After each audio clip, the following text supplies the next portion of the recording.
जय बद्री विशाल दोस्तों। पहाड़ों की हवा है और देवताओं की दुआ है, तो लिए चलते हैं हम आपको एक अनछुई जगह, नीति गमशाली। सबसे पहले उत्तराखंड में आपको जोशीमठ पहुंचना होगा। जोशीमठ में पूरे राजमार्ग में सिर्फ एक ही टनल बनी है, वो है पाताल गंगा टनल। दोस्तों, ये टनल उत्तराखंड के विकास को दर्शाती है। किस तरीके से एक कमजोर हाईवे जो बद्री विशाल की तरफ चारों धामों के लिए था, उस हाईवे को सरकारों द्वारा अच्छा मापदंड पर तैयार किया गया है।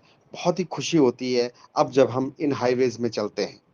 दोस्तों, जोशीमठ में सबसे महत्वपूर्ण स्थान है नरसिंह मंदिर, जहां से नरसिंह भगवान की उत्पत्ति मानी जाती है। दोस्तों, जोशीमठ से दो रास्ते कटते हैं। पहला बद्री विशाल के लिए, दूसरा नीति गमशाली के लिए, जो कि भारत तिब्बत का बॉर्डर है।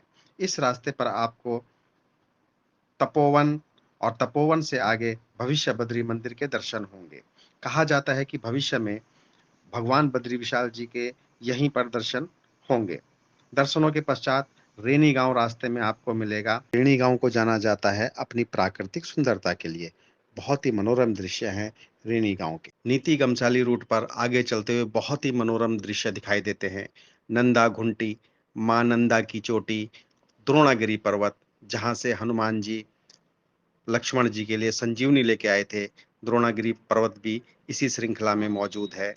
और दोस्तों, सबसे बड़ी बात है कि जितनी भी दूर गांव बसे हुए हैं, बिल्कुल बॉर्डर के इलाकों में हैं, सबको भगवान ने कुछ ना कुछ दिया है करने के लिए, खाने कमाने के लिए।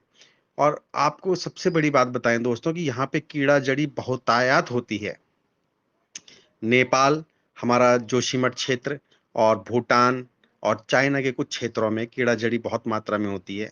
दोस्तों, कीड़ा जड़ी आज के ज़माने में किसी संजीवनी बूटी से कम नहीं है।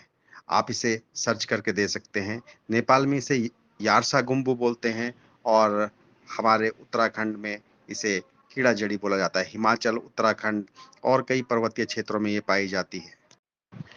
दोस्तों, स्वागत है आपका नीति घाटी में। नीति घाटी में सबसे पहले आपको दर्शन होंगे बंपा विलेज के। बंपा के बाद घमशाली विलेज। घमशाली में इंडियन आर्मी की चौकी है, जहां से नीति जाने के लिए आपको सरकारी परमिशन की जरूरत पड़ेगी। घमशाली में गवर्नमेंट होटल्स की अवेलेबिलिटी है, लेकिन नीति में आपको होम स्टे ही मिल पाएंगे। और नीति जो है वो केवल 4 से 5 महीने के लिए खुलता है। ये समय बिल्कुल उपयुक्त है आपके जाने के लिए। दोस्तों, ये क्षेत्र आज भी राजस्व विभाग के अंदर आता है। यहाँ पे पुलिस प्रशासन का कोई कार्रवाई नहीं होती है। ये सब पटवारी के अंदर चलते हैं, तहसीलदार पटवारी के अंदर।